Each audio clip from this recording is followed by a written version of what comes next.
Happy Monday. Welcome to Mondays Are a Mother. I'm your host, Kaylin. Welcome back, and if you're new here, I'm so excited to meet you.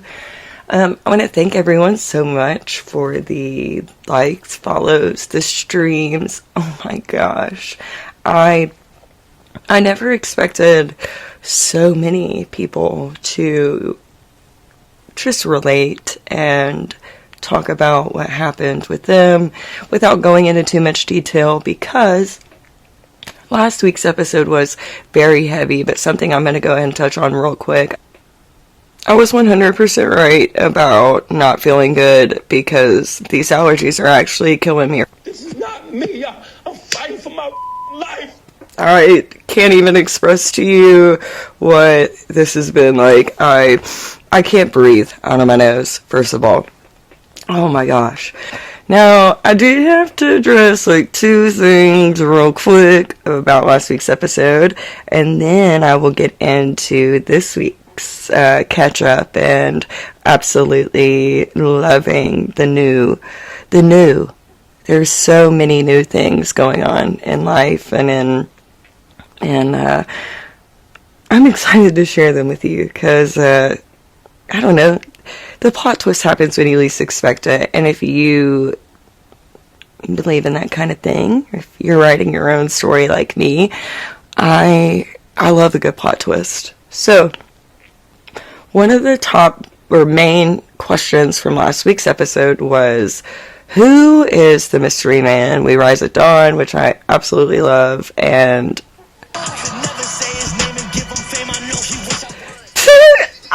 oh my god. Actually, probably not.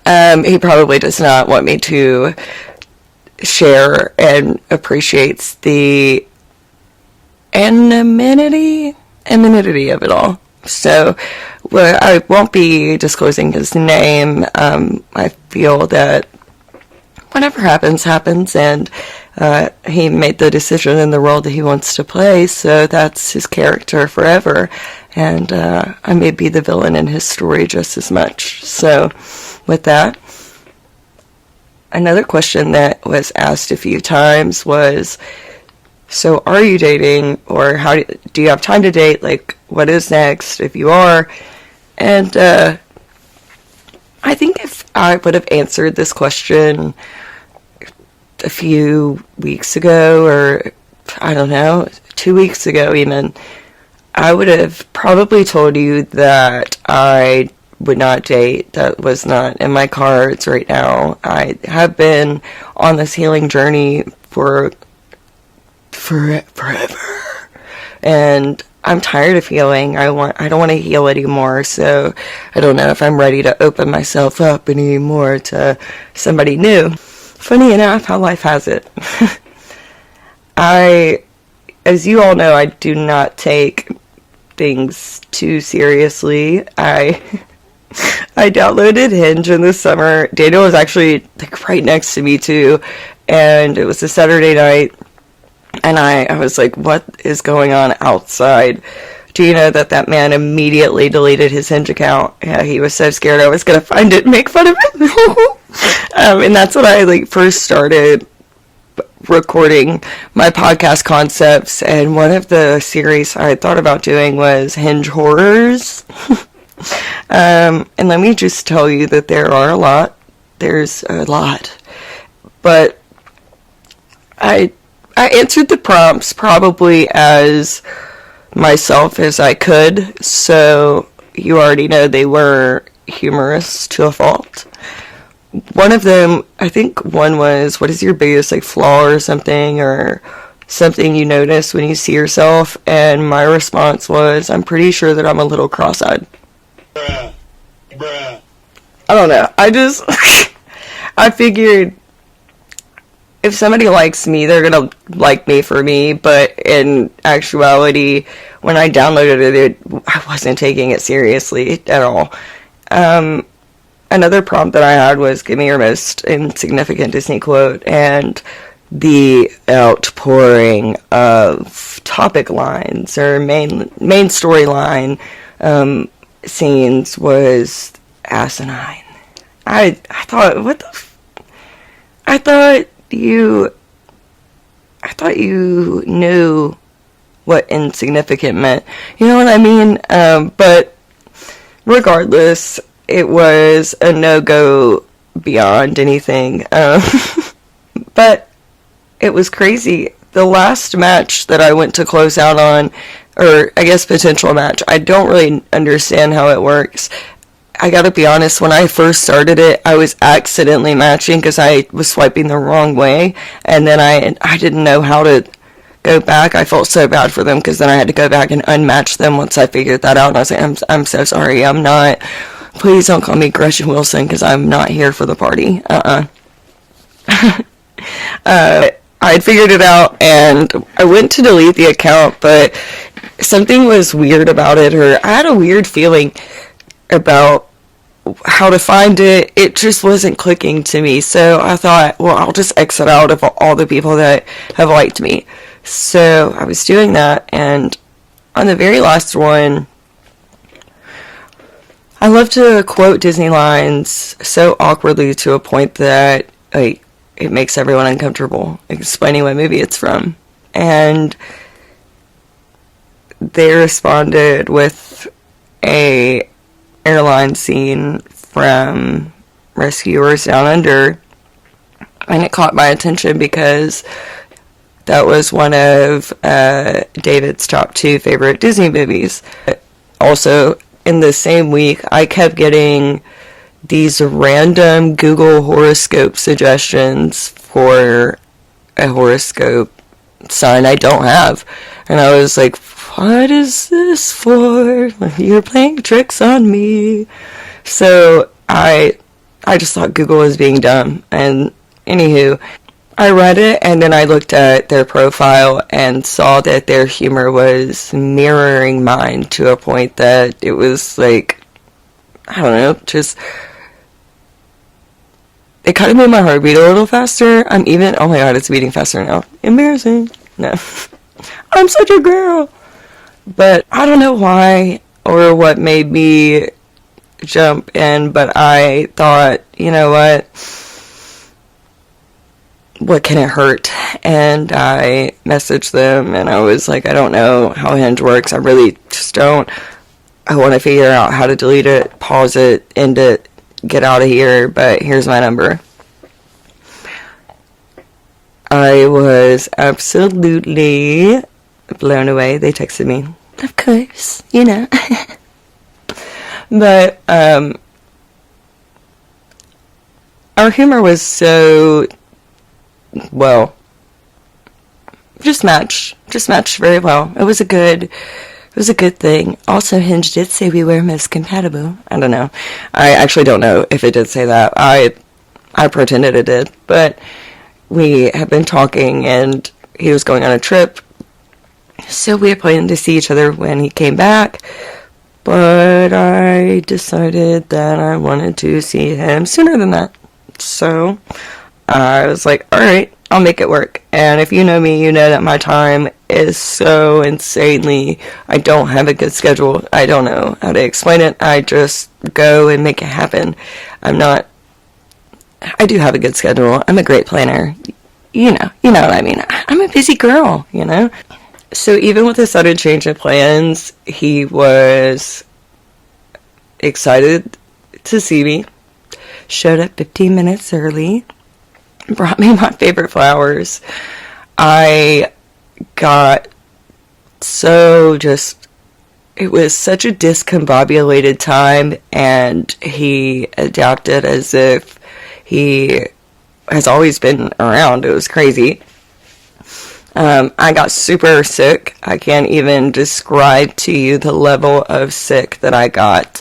Can't even explain to you why either, but oh my god, I thought in my head, like, the way I would never see her again. I swear to you, I would, god.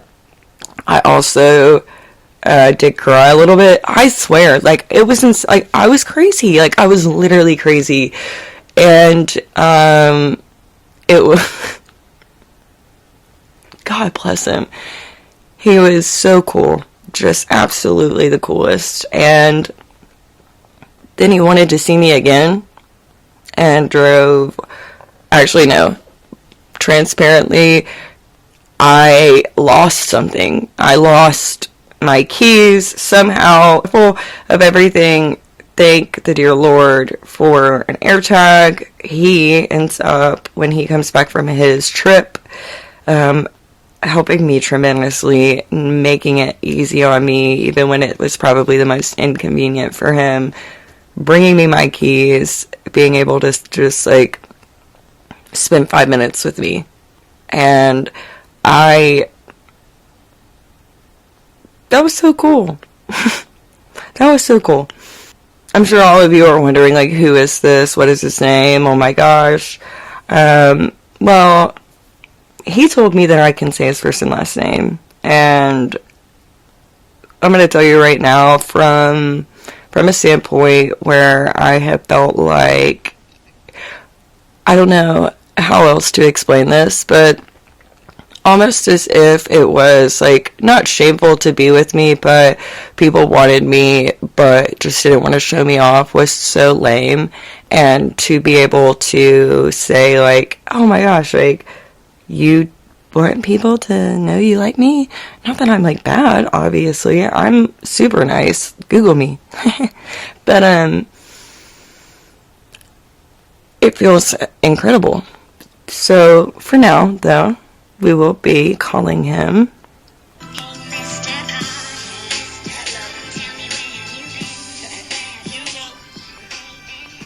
now.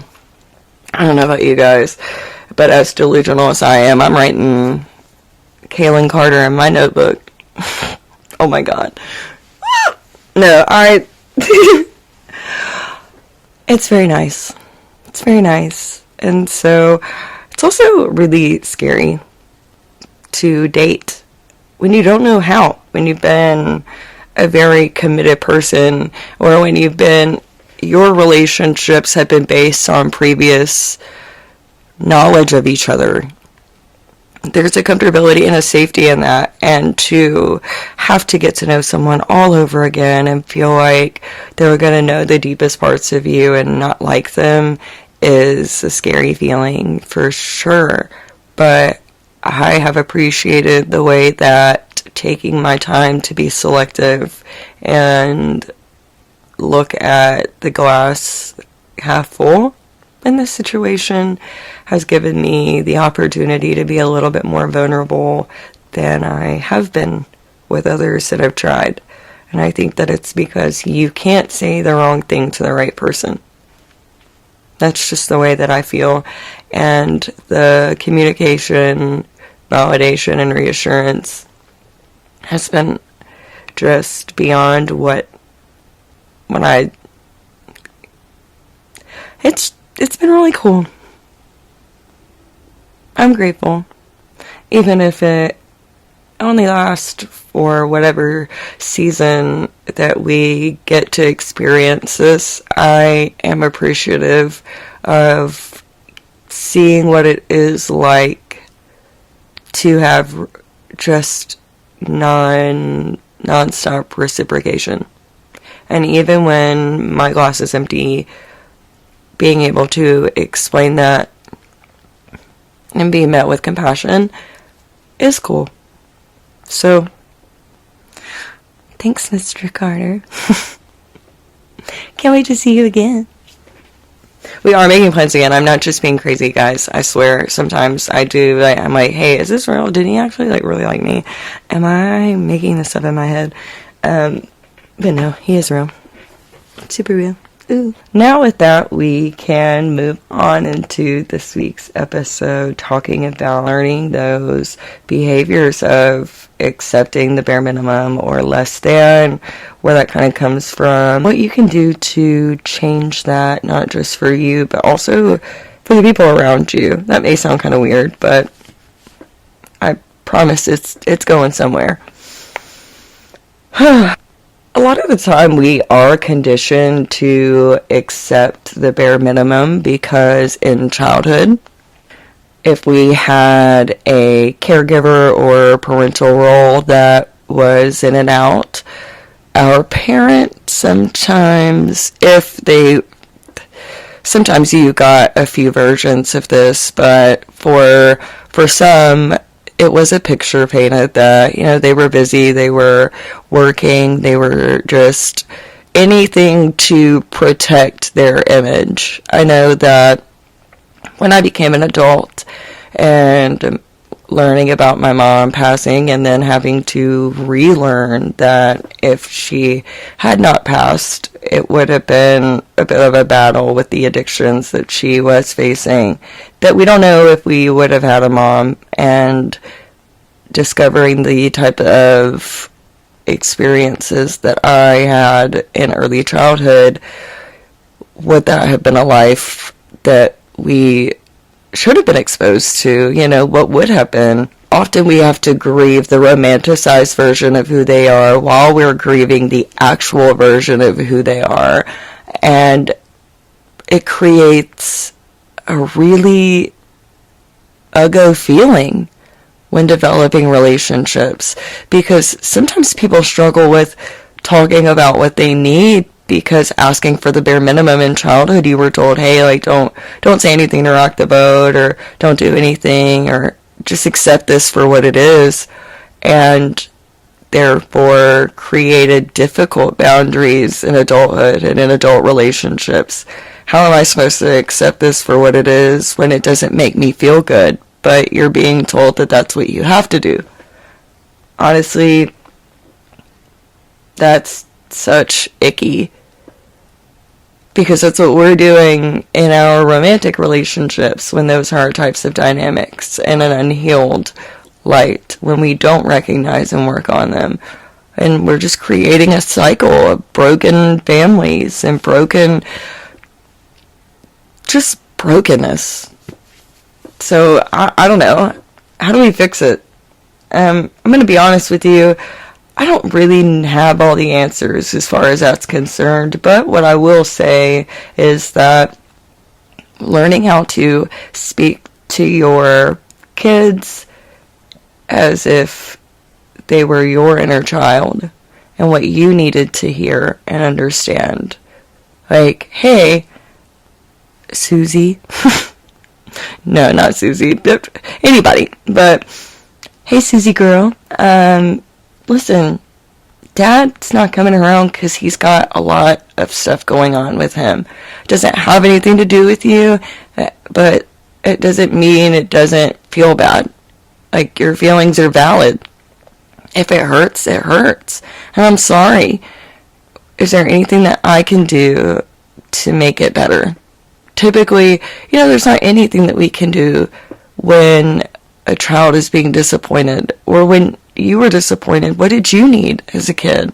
Really think about it in that way, to be able to heal that little you that was needing a little bit more. And it's going to help not only your self-growth, but help relationships for your kids grow. If that is the dynamic, of course. If this doesn't pertain to you, then sorry. But I think this works not just with relationships with co-parenting or relationships with your children's parents, but it also works in thinking about relationships with partnership, is that if you were allowed to acknowledge the behavior for what it was and speak to it, would you still be there? Would you, if you have to minimize how you feel for their comfortability, is that a relationship that you need to be in? Is that a relationship that you want to be in? I gotta be honest with you, seeing a lot of dynamics in life, I decided that I was never going to accept less than what I deserved again. I think that some of it is generational, and I have to say, I have told men before, just because your mom let your dad come in and out inconsistently and give you the bare minimum and gave you a standing ovation doesn't mean that's going to be me, honey. So sorry. I require consistency, and so do my kids, and they will give it. You know, I'm not raising angry men. I'm not raising inconsistent men. I mean, yeah, I do have a child with angry middle child syndrome, but, you know, we're working on that. He's the sweetest beyond measure. It's a lion that just wants a good hug, and I'm getting there. I'm hugging. I'm working on it.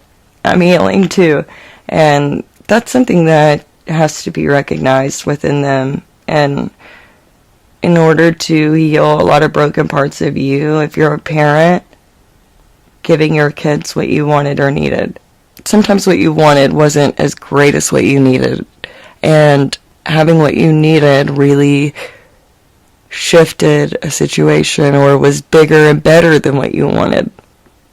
I didn't want to talk too much in today's episode about heavy stuff or too many topics, but I did want to keep it a little shorter and lighter since last week's was so long, and I gave you guys so much context to the roller coaster ride of life that I have experienced. And I want to thank each and every one of you for just being a part of the journey. I probably said journey 72 times in the first 15-minute episode, and I, looking back, was like, oh my god. So it feels good to know that even with the ups and downs and me learning, you guys are here. I truly feel honored that you want to grow with me. So what are we doing this week? What's the plan? What's happening? For us, we're on fall break, so it will be rest, reorganize, rejuvenate over here. I know that a lot of us have been dealing with testing for our kids, or just in life's testing, of course. Now, if you are just feeling overwhelmed, my mom tip of the week is micro breaks count. Step outside and take like 3 breaths or a sip of coffee in silence. Like you don't have to have a spa day to completely reset, but taking time for yourself and providing yourself self-care is not something that has to be earned. You've got this. I believe in you for sure. My mantra of the week. Let me bring her up. My mom mantra of the week is just more so not even a mantra for moms. I think it's a mantra for everybody. If people wanted you to talk about them nicer, then maybe they should have treated you a little better. And if they didn't want you to tell anybody what they did, then maybe they shouldn't have done it. You have every single right to share your experience, no matter what that situation was, and no matter if it hurt you, helped you, or healed you. You get to be the writer. You get to say what you feel is necessary for you. And again, if they didn't like it, maybe they shouldn't have done it. I'm proud of you. In next week's episode, I will be talking to a guest. I am so thrilled about that. We will be going a little bit more into detail as far as these patterns that I talked about, the impact of culture and society, and what that does in those like generational relationships. Also tuning in, following. I do plan to talk about some heavier topics coming up in November. Specifically, something that has been on my heart is that the mortality rate in labor and delivery is increasing in America beyond comprehension, when we are supposed to have some of the best access to healthcare in the world. We are losing our women, but more at an accelerated rate, we are losing our African American women. I think that we have to talk about it. We have to talk about the stigma around talking about issues in society. There's nothing wrong with acknowledging that there are problems, and there's also nothing wrong with acknowledging a point of privilege to ignorance. and how we learn and how we grow from that is education. If it's something that doesn't have an impact on you, be grateful that it doesn't. Because for so many people day to day, they're going into hospitals having the desire to expand their families but coming home broken. And that's not fair. And we have the power to acknowledge what is going on and additionally change that. So thank you all for being a part of the journey with me. And also, if you haven't, like us on Facebook, follow us on Instagram, subscribe to us on Apple and wherever you stream your podcast. We premiere every Monday. And if you have a story, please send that in. Thank you all so much for listening to Mondays Are a Mother, and I'll see you next week. Bye.